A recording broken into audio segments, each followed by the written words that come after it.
దేవునికి అసహ్యమైనటువంటి కార్యాలు చేస్తున్నావో ఈ రాత్రి కాల సమయంలో ఈ కూడికలో వాటన్నిటిని ఒప్పుకొని ప్రభువా ఆ నిత్య రాజ్యంలోకి, ఆ పరలోక రాజ్యంలోకి నేను రావడానికి సిద్ధంగా ఉన్నాను, నీకు నాకు మధ్యలో ఏమన్నా పాపం ఉంటే నన్ను కడిగి శుద్ధీకరించు ప్రభు అని దేవుని దగ్గర అనగా ప్రభు యేసుక్రీస్తు వారి దగ్గర నీ పాపములు ఒప్పుకుంటే అప్పుడు నువ్వు కడగబడితే అప్పుడు నీకు పరలోక రాజ్యం ఉంటుంది. హల్లెలూయా.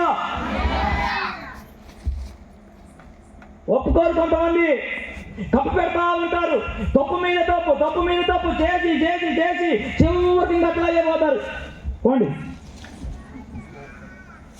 కొంతమంది వాళ్ళ యొక్క మనసులు ఎలా ఫీల్ అవుతారంటే నేను మందిరానికి వెళ్ళకపోతే దేవుడు బాధపడతాడేమో, నేను చర్చికి వెళ్ళకపోతే దేవుడు ఫీల్ అవుతాడేమో, నేను మందిరంలో పోయి పాటలు పాడకపోతే దేవుడు ఏమైనా అడుగుతాడేమో అనుకుంటారు. నో నో నో, పరలోకంలో కోట్లాది కోట్ల దేవతలు రాత్రి పగల్లో, హల్లెలూయా, రాత్రి పగల్లో మానక దేవుడు పరిశుద్ధుడు పరిశుద్ధుడు పరిశుద్ధుడు పరిశుద్ధుడు అని గాన ప్రతిగానాలతో దేవుడిని ఆరాధన చేస్తున్నాడు. నువ్వు మందిరానికి వెళ్తుంది నీకు రక్షణ కొరకు. హల్లెలూయా హల్లెలూయా. నువ్వు మందిరానికి వెళ్తుంది నీ రక్షణ కొరకు. యేసు ప్రభు ఏదో ఉద్ధరిస్తామని కాదు,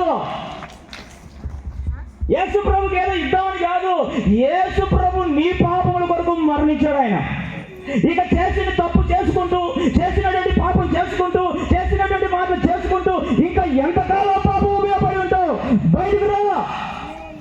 హల్లెలూయా. అది అసహ్యం, అది నేను నరకానికి తీసుకెళ్తుంది, అది నేను పాతాళానికి తీసుకెళ్తుంది.